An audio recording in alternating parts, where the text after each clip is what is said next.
Bachiba mu technology, what's a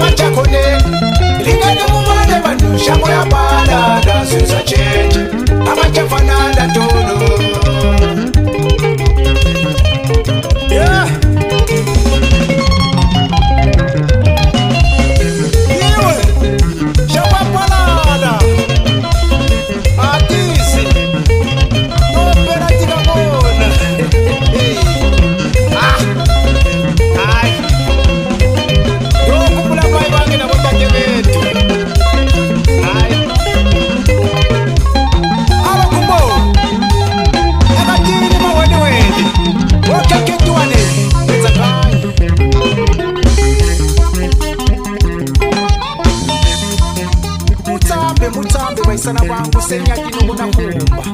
otulasi utino simura labyana alafakachi nabya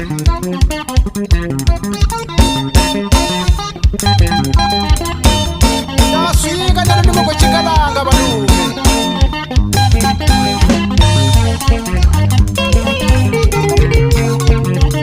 lumekana ntowakwini vana vebhikazojiwa vekupakulila notitokotoko kavili kadatu sundila ndili kuchina kwata chini mwana mai kondilemela mwana mai ndokwisa kuti ndipidze gwese ndume tate kwakalutokula kadzi wandakatola meve vana vanonditila kumwe nasi vandipandukile katiye unehakanda kumakhuwa endo zvihingi lavo sevamwe vose vakadzi hatitokuziva isikokuntolo kuti kwakutikala mbona shango inolema lume vakadzi vemakuva avachakoneka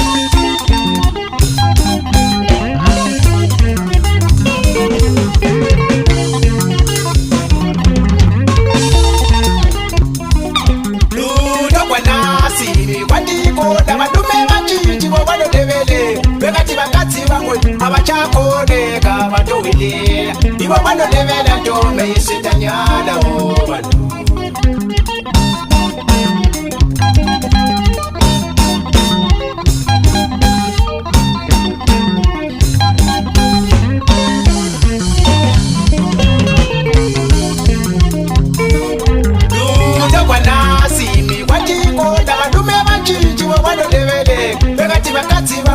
avachakoneka vatowile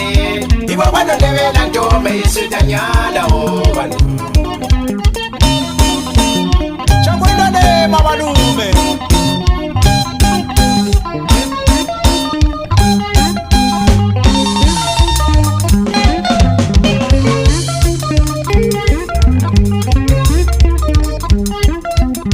noziva isintolo taketiziva kuti vatatekulu vetu navokuku vetu navo tate navome vake vegala vose muzungopera vedzina vekwegula vetsi veli muzungopera vati kwangwenuko kwai shango yakwadala valume atizi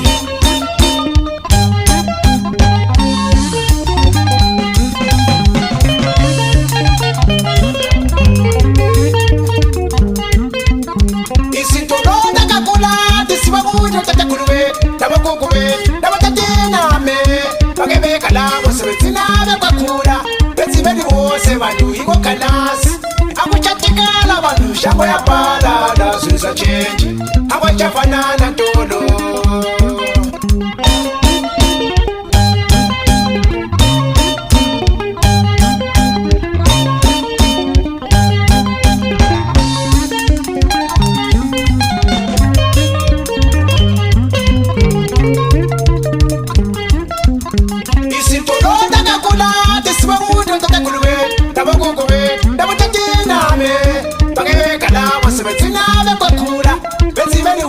vanhu iko kanasi akuchatikala vanhu shango yaparada zvinhu zvachenja avachafanana ntolo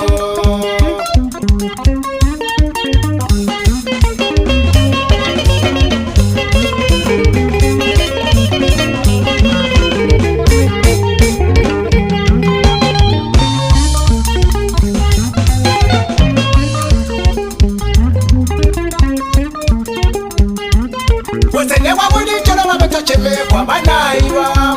unotonja chini ngove shango yachibalala kuchachemekwa vanhu mukangoye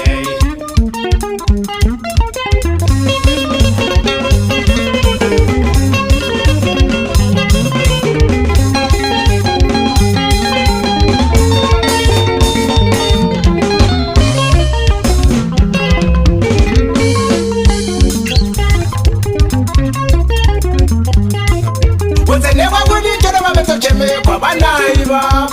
unotonja chini ngove shango yachibalala kuchachemekwa vanhu mukangoye